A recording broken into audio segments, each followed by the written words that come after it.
but I think Ms. Sharon put it very eloquently. People are very upset, right? All over the place. So let me get my notes out here.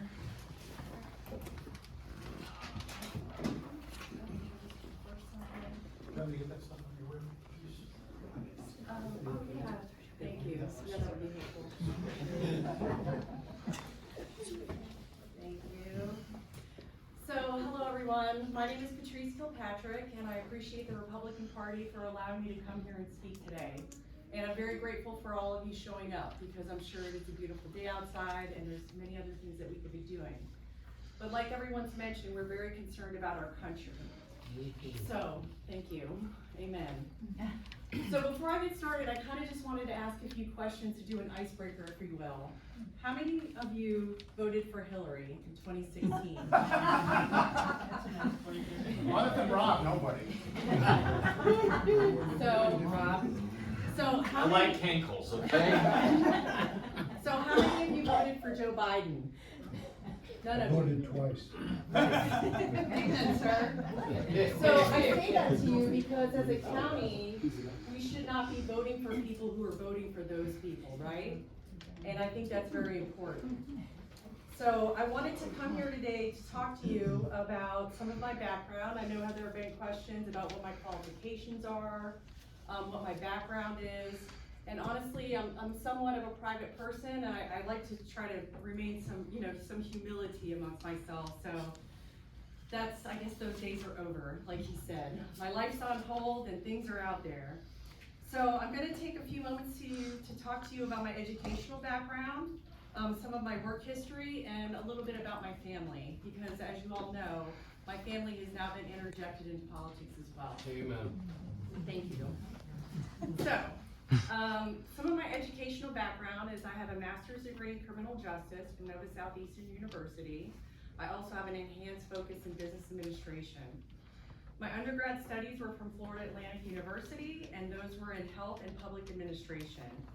I also hold an international certification in alcohol and substance abuse, and most recently I attended the Constitutional Sheriff curriculum in Murphy, North Carolina. So I do like to add a little levity to my speeches because I think it calms me down a little bit. But the best part of all this education that I've received over my lifetime is no one in this room paid for it.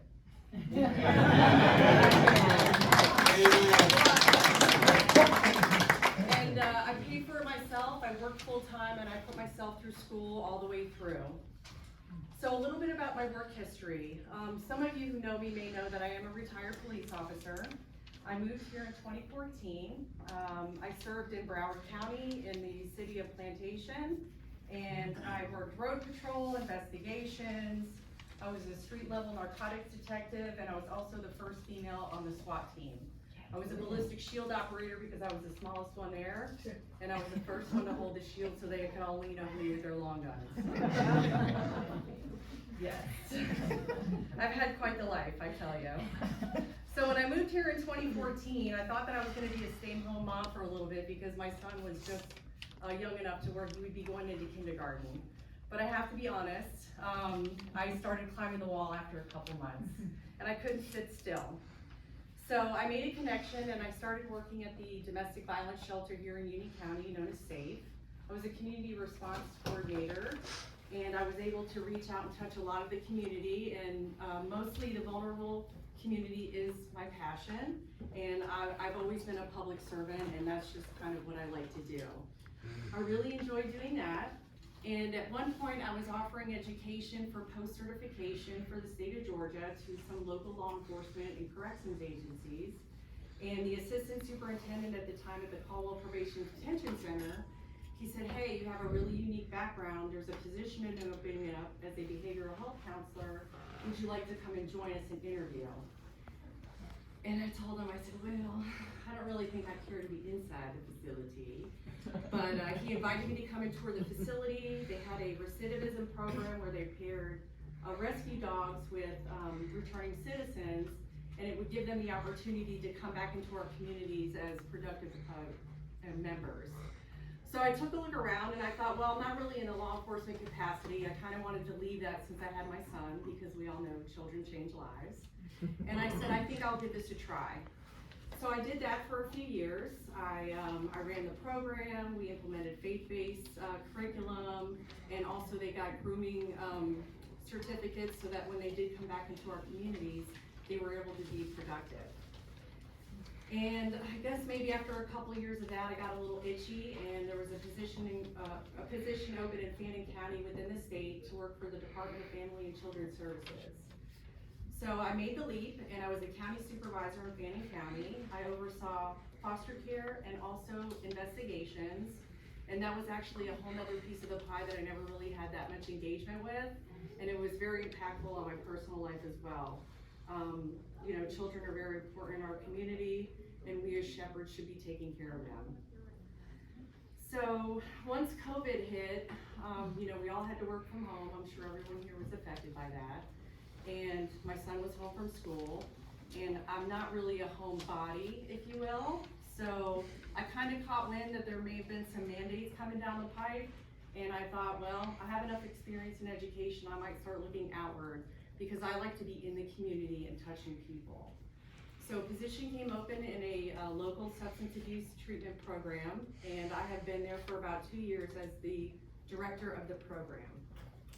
So that's where I'm at now. And to give you a little overview, my husband and I have been married for 15 years. He has 2 adult children. He served in the Army in 95 Bravo as a military police, and he is also a retired law enforcement officer as well. We have Kevin, my son. I'm very proud of him. He's here today. He's doing some videography. And since he is a 9-time Georgia State wrestling champion, he has been vetted as my dignitary protection.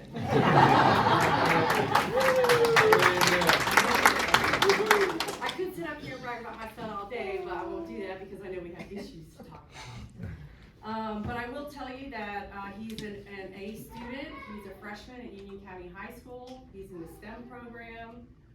He was in Civil Air Patrol for what, 3 years? Yes? Yes, ma'am.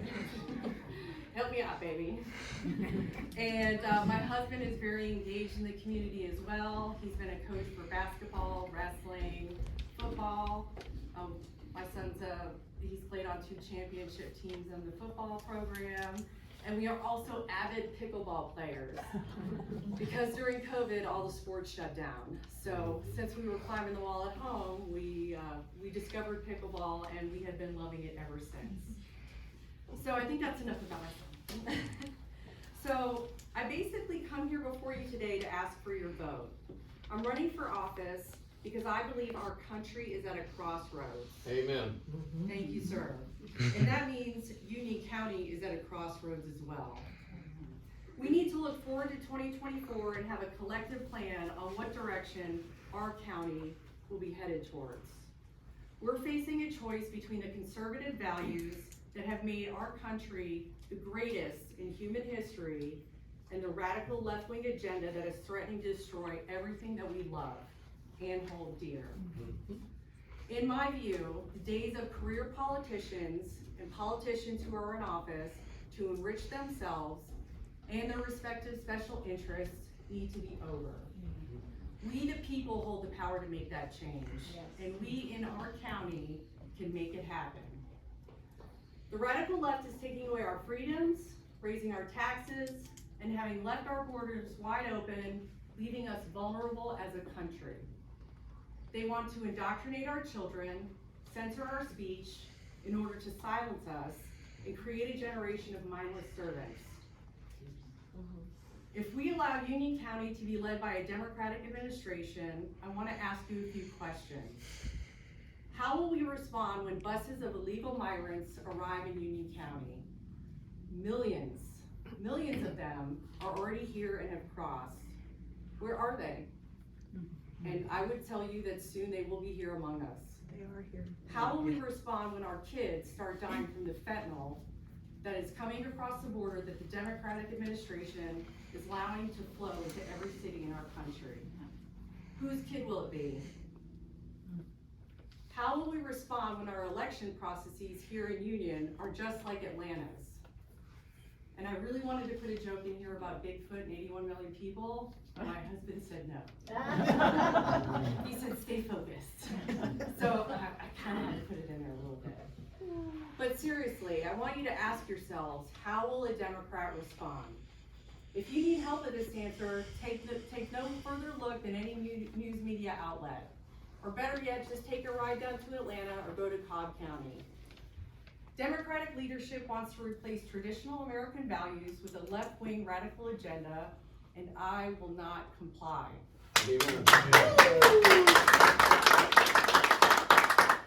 I am not a politician. I am not beholden to any. I am not beholden to any special interests, and I will not sell out my neighbor for a fistful of nickels. I am a mother, a wife, a daughter of a Purple Heart veteran. I am a proud American, and I am a proud Union County resident. I am all of you, and quite frankly, I am pissed off.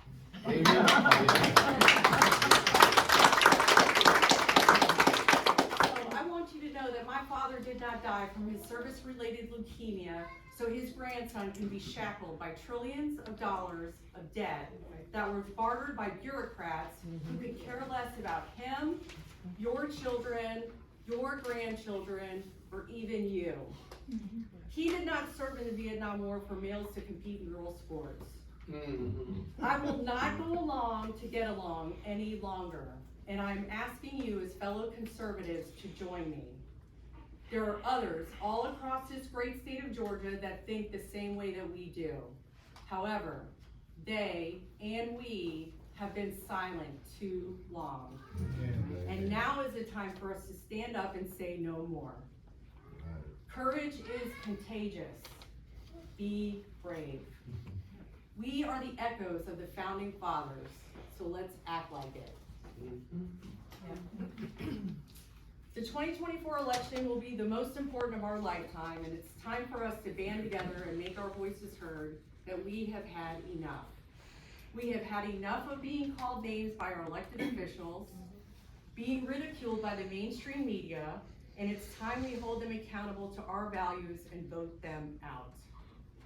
Conspiracy theorist, agitator, MAGA, where's my MAGA extremist? Where's Ed, where are you? There you go. Deplorables, enough already. We cannot let this happen. We must stand up and fight for the America that we love. We must elect conservative leaders who will defend our values and protect our way of life. This means a Republican sole commissioner at the helm of Union County. And we, the people of Union County, have that right to exercise. Amen. So let's make it known that we are a red county.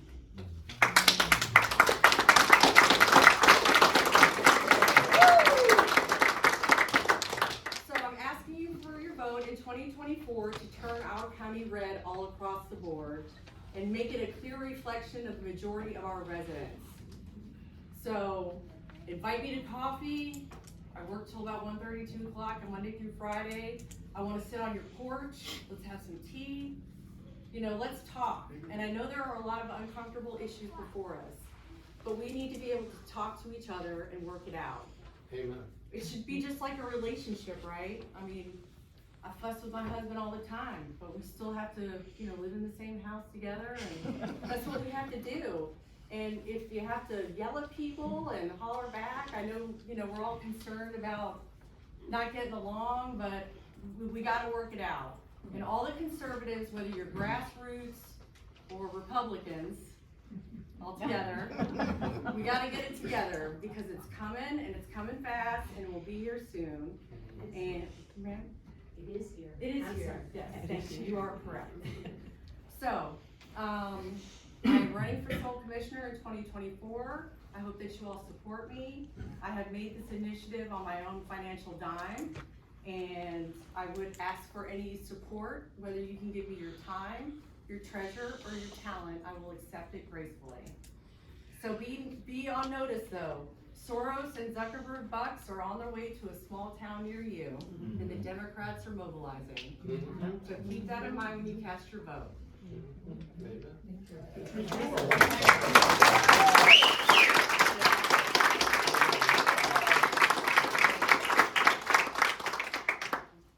So I do have a current Facebook page, it's Patrice Kilpatrick for Commissioner. I'm on the cusp of getting a website going. I do have an account at Pinnacle Bank. It's flagged as a special account, so anyone can go in and just say, you know, I wanna make a donation to Patrice Kilpatrick, and they'll help me out with that. But whether you donate or not, it's happening, and I'm coming. Amen. Thank you. Anybody got anything? Ms. Marshall. I hope we'll see you again in your future, speak again. Yes, Oh, great. We have one question here. Ms. Marshall. Okay. I just found out just the last couple of days that Union County, or I should say Blairsville, is a sanctuary city. So I'm going to take care of that. Oh my Get rid of it. How could it be? Is it a proclamation, Well, or? I don't know what it is, okay, I just heard it from the lawyer, okay? And, to my knowledge, we've got camps out here Yes, in the woods yes. with all these, illegals. But our police department isn't doing anything about it, okay, because they can't, this sanctuary city. Well, I don't know, Mr. Mason, I don't know if you wanna comment on that, Yeah, but I will tell you, okay, let me just add one thing. I also, when I took the constitutional sheriff curriculum in Murphy, I want you all to know how important it is to have a strong sheriff. So I just be mindful, I know all the candidates are here, and you know, Lord love you for all running, and, you know, keep it in mind, this is our county, this is our country, and you all are very important, so vet them wisely. I'm sorry. Oh, did One you more want thing? to? Just one more thing on that. A constitutional sheriff is good for your constitutional rights. Amen. According to the Constitution, we don't have a constitutional sheriff. But a constitutional sheriff is defined as a sheriff who will fight strongly for your civil rights. Right, and we all know that the alphabet agencies have been weaponizing the Department of Justice, so. I'll take Ms. Alexis, she's been. So I appreciate everything that you've said today, first of all. Also, I know, from seeing your involvement in the county, over the last couple of years, that you would definitely be a constitutionally based commissioner, and that is something that is crucial. I find that the First Amendment is the First Amendment for a reason, and we've seen this throughout the entire country for quite a while now, that the right to speech being censored and being silenced, and having those that have the courage to stand up and ask the questions and share the truth being silenced and shamed, it creates, not only does it make it dangerous for those that are having the courage to maintain the Constitution in the country and in our county, but it's crucial so that from a soul level, when you bring it to that aspect, for the free will of the soul, if you are given lies, you can't make a choice, okay? So to me, that's the most important thing. Something that I've seen in this county is that we have one news source, and then we have the radio. And with those, I have seen a lot of really important truths be silenced, and I have seen people that stand up in the community and try to share the truth of what's going on be socially outcasted. And that's been going on for decades in this county. Right now, it's very important, and it's very obvious.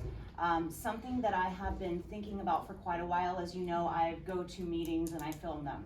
I have a YouTube channel that I haven't touched in a long time, because just going to commissioner meetings and filming those meetings and putting them up put me in danger. And I am a single mom, so I had to step back, because the radio blasted to everyone that I'm a leader of an activist group. That's crazy. I'm sorry, I'm a single mom that runs my own business. I have no time to do anything else like that. But that's dangerous in a county where the catchphrase, new people coming in here trying to change things need to leave, that's very dangerous. Also, you're aware I started a town hall meeting that was nonpartisan for people to come just to discuss the things that we're not allowed to discuss publicly. Is there a question for Yes. the candidate? Yes, there is. Please. This is all really important. At our commissioner meetings currently, if we say the things that we're not supposed to say, we get removed by the deputies. I want to implore you, and I want to ask you if you've even considered ways to open up free speech in this county by either, I think it would be personally very beneficial to have a public access channel where people can go and share the current news and the things, so that one person isn't being targeted for doing that, but or supporting district-based town hall meetings seasonally, so that the people can go and discuss what's actually going on, so they can receive the information so that we know. Is that something that you have considered or would be interested in considering? It is, and actually, I will say that, and Vince probably put it very well in one of the op-eds that he wrote about one of our most recent local meetings, that I appreciate the fact that we have to have decorum, and you've been, you've been very respectful today, and I thank you for that, for not beating me up. Basically on. Yeah, no, and it's, people are getting angry because they're not being listened to, right? And some of these issues are very touchy and they're close to home. So when you close them off and don't let them speak, it bubbles and people get angrier. And that is just not a healthy component to a relationship, right? So I am a huge fan of town hall meetings, and I don't think anybody should be removed as long as, you're not promoting violence or anything like that. So I think town hall meetings are great, especially surrounding some of the issues with regards to local governance that we should be experiencing. Thank you. We do have another, go ahead, Wesley, do you have a question? You got another speaker. I would like to correct Ms. Lodes here, and she's indicated that the sheriff may be questionable about a constitutional officer. The sheriff is the only constitutional officer that we have in this county. I beg your pardon, there's 4 constitutional officers in the county. That's the tax commissioner, that's the sheriff, that is the clerk of court, and the probate judge. That is in the Georgia Constitution. I can be removed by the governor, I can't be removed by Lamar Paris. So I work for y'all. That's great to hear. Maybe I need to clarify that. I'm talking about the one that is supporting the laws in our county. I support the vehicle laws and the, our laws that are, But you're not an enforcement agency of the law. I'm an ex officio sheriff. I could seize property and sell it for back taxes. And I have, and I will, and I do. Don't get him mad. All right, folks, if there's another question for the candidate, Yes, sir. Can I come up? this is a question, correct? Yes, But we can hear him better up front. my name is Fred Elias. I'm the vice chair of the Democratic Party. Okay? Spell your last name. Elias. I'm the guy that had that Taco Thursday thing, okay? And I got a letter to the editor in Tuesday's paper, okay? And Patrice, I back you.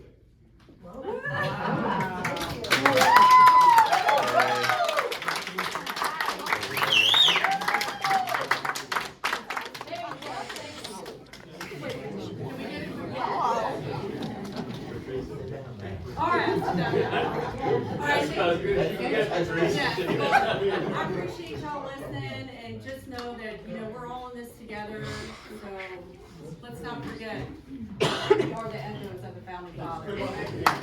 Thank